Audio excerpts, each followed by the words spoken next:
So you can see this messy desk. I got like 10 different projects, but the most important project is the pole vacuum sweeper, whatever you want to call it. And just took the cover off. So I came to the pole one morning, and this whole wheel here was laying on the ledge inside the pole. And then obviously this thing wasn't going around anywhere.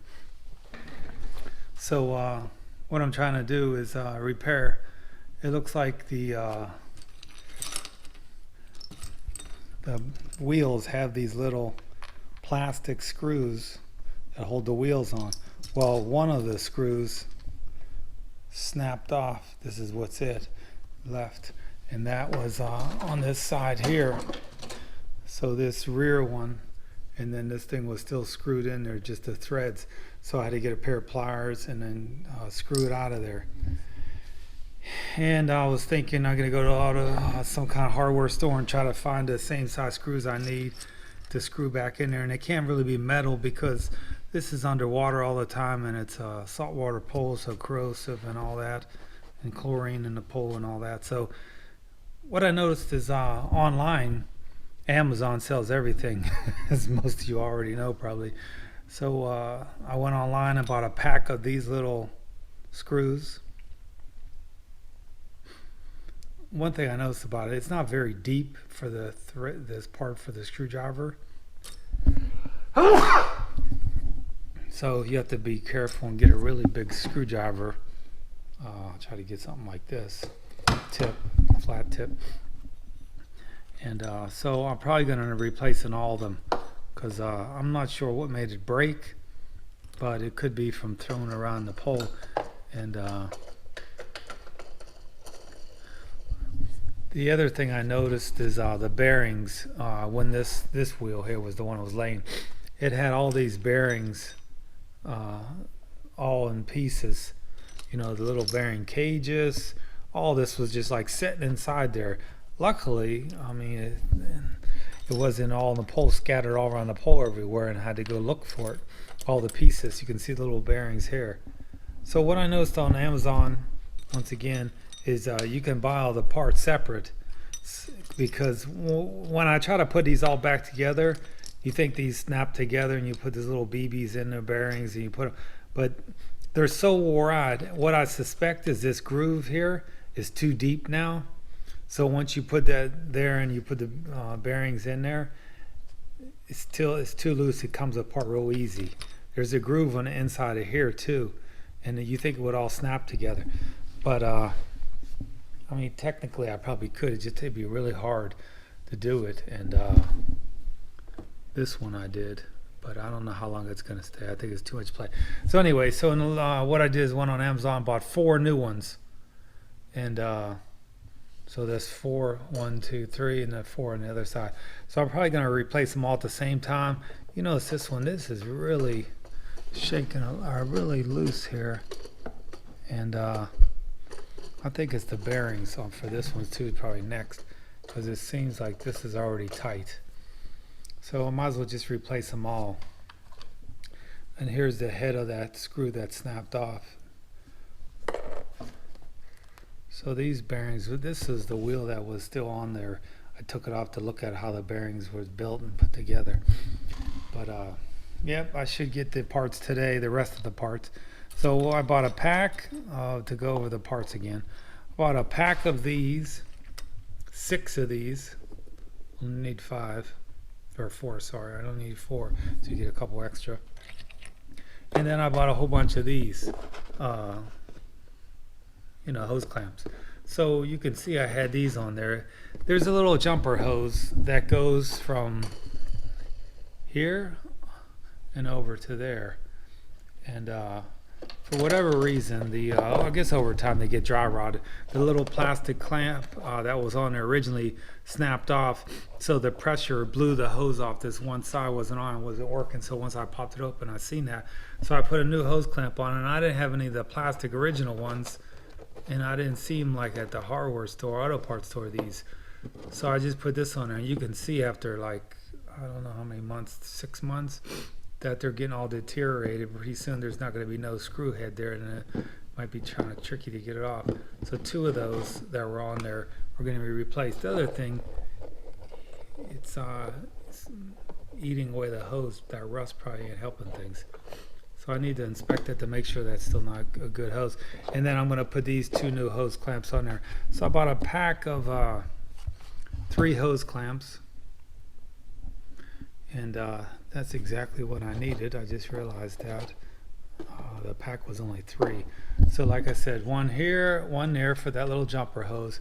And then there's a hose that goes on here for the tail thing that whips around. So you put this hose on here, and now you also use that plastic hose clamp on there. The interesting thing is about, I didn't know a lot about poles when I bought the house that had the poles. You can see that this tail that swings out the back, it has pressure, that the pressure comes through here for the pump and all that, and it also forces water out here. The thing about this is, anytime you put screws on things, you think the screws should be tight. But if you screw this Allen head, probably like 99% of the ones I've seen out there, these are all Allen on a Polaris. So if you screw this in there too far, what that does, it blocks off this passage so that very little water can go up and shoot out that tail, and it won't let the tail swing around, swing around in the back to rub on the bottom of the pole. And I didn't know that it was supposed to be like that. And over time, the screw gets loose. So you just can't simply adjust it and screw it out a little bit, because the whole thing might fall out over time. So what I did is I got 2 grommets, rubber grommets, like you use if you put a hole in some steel and you want to run some wire through it. So here's one. So I got 2 of them, and what I did is I put them on the screw. And then once I put this back in there, I can pretty much stop it anywhere I want. I don't have to screw it all the way until it's snug, because it's very loose. So this little 2 of them, you could even put a 3rd one on there. It depends if yours is longer. So the pressure on there is going to make it pressure on the screw. No matter if it's only a couple threads, it's going to be on there tight because of the rubber grommet. And then so you should adjust that, how much you want this to swing around behind the sweeper. The other thing I noticed on these, I guess over time they wear out, because you can see this one here is like flat. Learning about a lot about this stuff, I didn't know about it.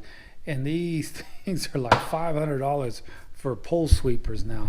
So the smart thing is to keep this thing going and buying these little parts here and there, $5, $10 here and there. Should be fine.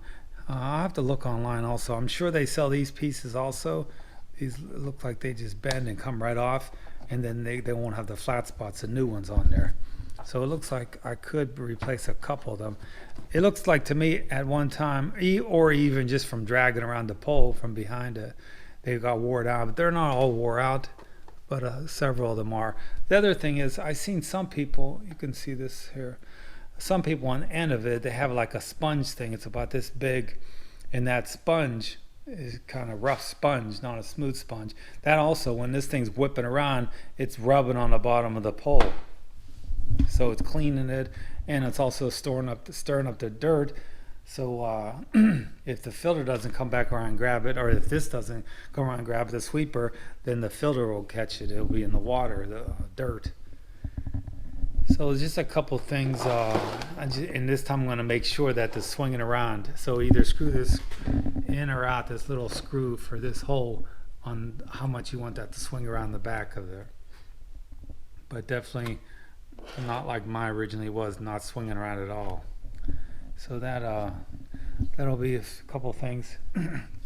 And the revolutions per minute for these wheels. So basically you should hook it up and turn the pump on with this on the pole, and mark a spot on the wheel somewhere once the wheels are all back on and everything's back there. Just put a little black magic marker, like a little line here on the wheel, something, and then watch it, revolutions per minute.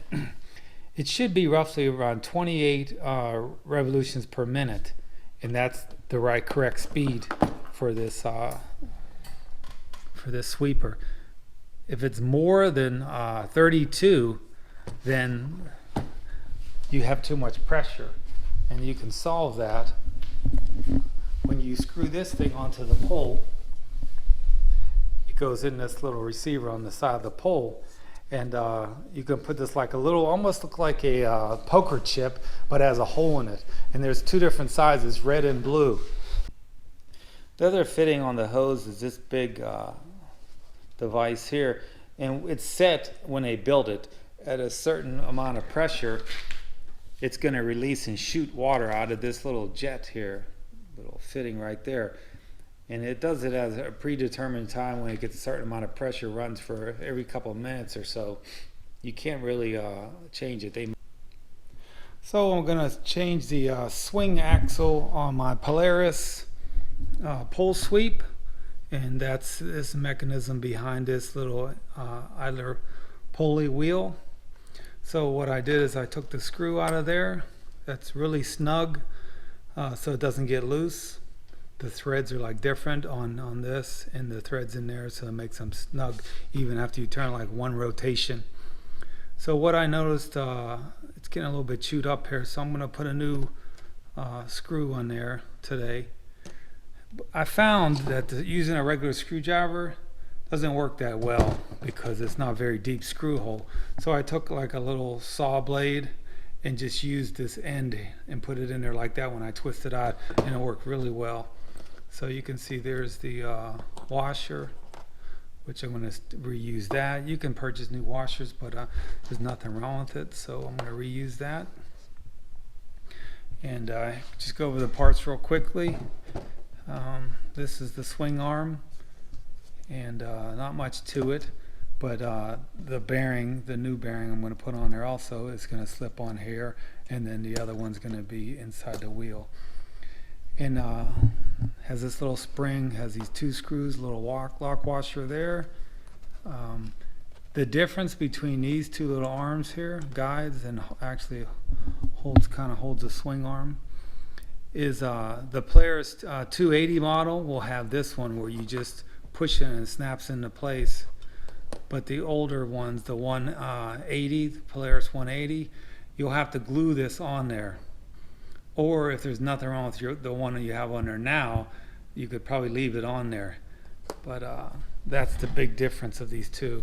So I'll show you once you take that wheel off. And it just so happens this time, this is a new bearing here already. I replaced it the last time. This is the old bearing that's kind of wore out also, so I'll replace that. But when I took this apart a week back and was working on it, the bearing somehow was fused on here, and I couldn't get it off. But now today when I take it apart, it sits right up and it's stuck in there, which is easily to get it pulled out of there. So it was like half, one bearing was changed out of there too. And look, you can see the cage falling apart. That should never happen. When these bearings are supposed to be self-contained, they don't fall apart when they're new. So that's a big key that you'll know that your bearings are wearing out, besides the wheels being all floppy. So there's the swing arm, and so this is that piece that I was talking about here. It's either snapped in or glued on.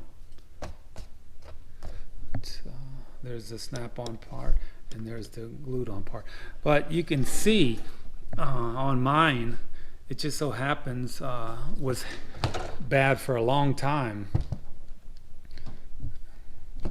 I'll reposition this here a little bit. It was bad for such a long time that the wheel, outside of the wheel, the rim, was digging into that. And over time, this is going to snap off of there, crack this little piece right here. So it's luckily I'm doing it at the same time now that I'm getting this other bearing replaced and changed. You can see there's not much to this arm. It's not bad, but it's a possibility yours might be broken. And when you buy the kit, this all comes together with this part. That this is really the part I needed, and to do the bearing. So it's just how you feel. But you'll notice some key points here is there's a spring here. You get a new spring in there because that could have snapped too. This screw here is snugged all the way down. This screw is not screwed in all the way. This is a longer screw. You can see right here, this screw is a longer one. It doesn't get screwed all the way in, but this screw here, this small one will. and then this other one goes in here for this piece here, and then the new pieces is here. So you'll see there's a nut built into that, the way you tighten that down.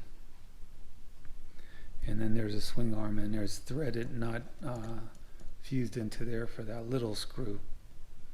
So you'll notice this little screw doesn't screw all the way into the base of this Polaris, because if it did, then the mechanism wouldn't work for the swing arm. Right? You can see that's moving, but this one here does screw in. So that's a couple of the key points. And as I noticed on the different models, this is mine. I could pry that off of here, take this out of there, maybe with a bigger screwdriver. And it doesn't really matter if I break anything at this point because I'm replacing everything. So I'm not too concerned taking these things out of here. But I really didn't want to have no pieces. And I'll have to get that little piece out of there. Let's see. Okay. All right.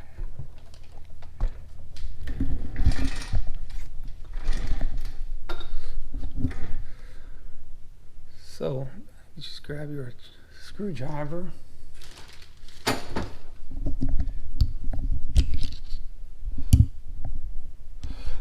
It depends what kind of tools you use, but what I noticed is every time you grab one or two screwdrivers, it might not be the right size. You can grab kind of like this, buy it. It's really cheap at like Harbor Freight. They sell in the States, depends where you live.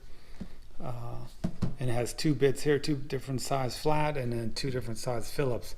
So I guarantee when you grab this screwdriver, you got the one you need. So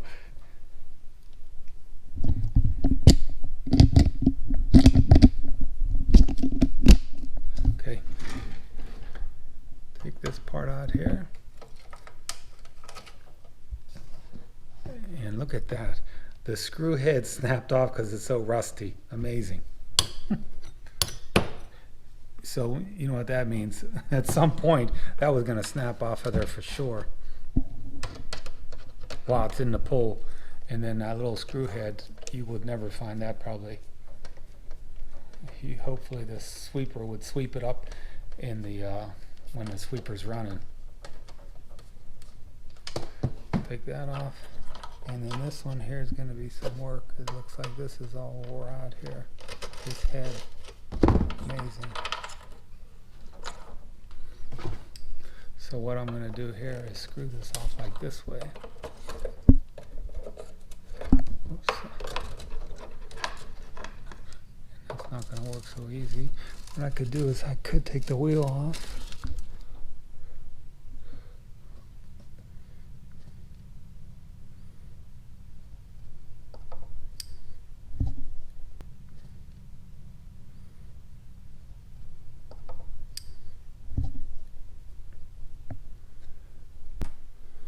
Okay, this is a little tricky. You need like 4 different hands. So when you spin this thing here, it hits that, but this can slide down out of the way a little bit, enough to that you can keep forcing it around and screwing it around. So just keep that in mind. It's a little bit tricky. You can see I can just force it by that because this thing is slotted. So I took off the bottom piece of this sweeper. It's just 2 screws in there, one there and a deep hole, one there, and it's very short screws, small. So it took that off. Easier to get to this. You have to get to this screw on the inside. So for this,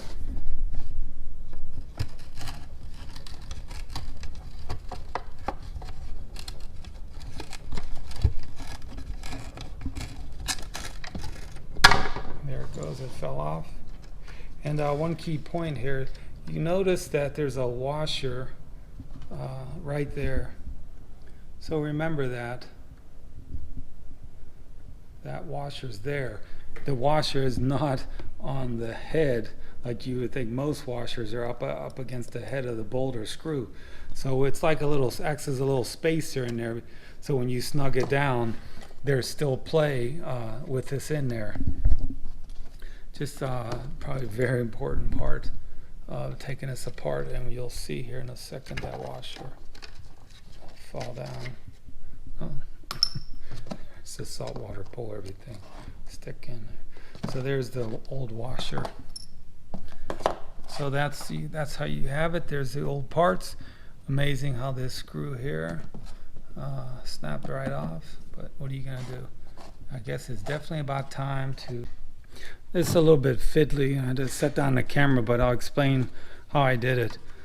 So this part here, remember, in between this shaft that runs in there and butts up against here, there's a little washer. So it gives it enough space that this will always be loose in there, because this thing needs to go up and down with the idler wheel in there. So there's the Phillips head screw. So what I did is I pushed the screw through here, held it in there with my finger, and then put this up on its end and put that copper washer in there. There's another view of that washer, the old one. You put it on there, put this piece on next, put this on there, and then just while you're holding this with your thumb, this Phillips head of the screw, just rotate this on there, that whole mechanism, to get it started. And then you would think you should leave this loose so this can move around, but you don't need to. Tighten this down tight, otherwise it's going to fall off. And I have it down tight, and you can see it's still no problem with the play, and that's exactly how it should be, because it needs to move around like a lever with the spring. Just to show you another angle inside here. And when I was flipping this over, there was this piece of rock or piece of steel screw. I think it's a piece of rock, but good time to clean things out in here.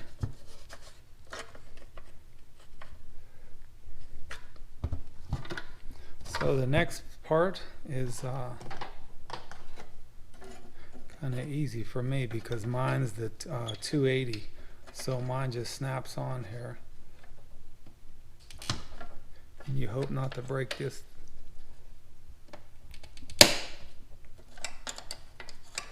That looks good.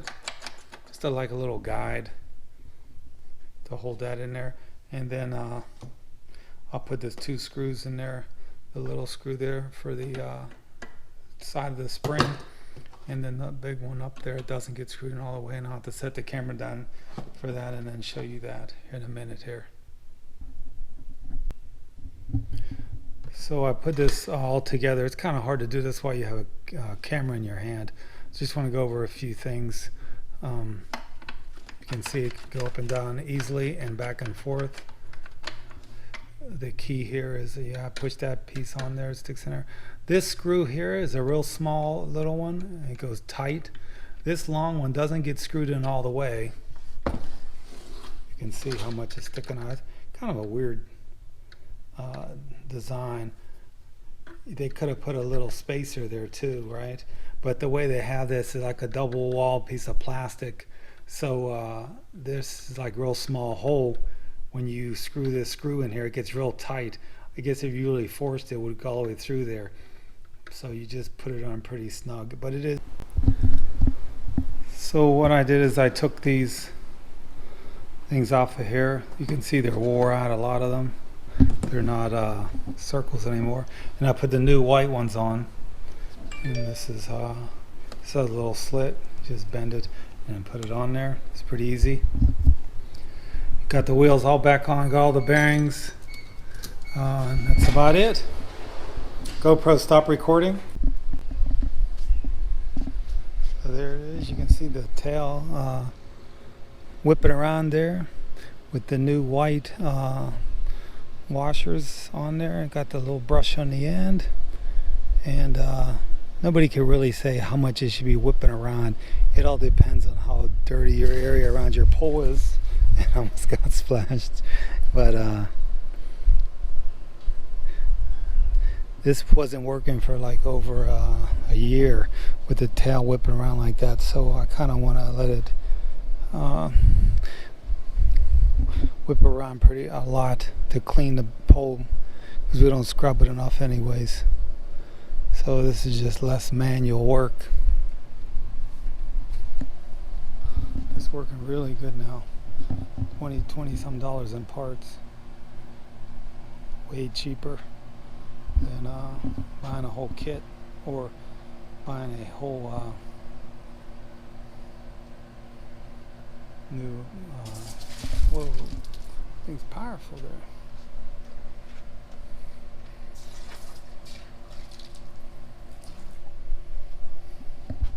Maybe after a month of this, I might turn it down a little bit, whipping out of there the tail, but we'll see if I can tell a difference of how clean it's gonna come.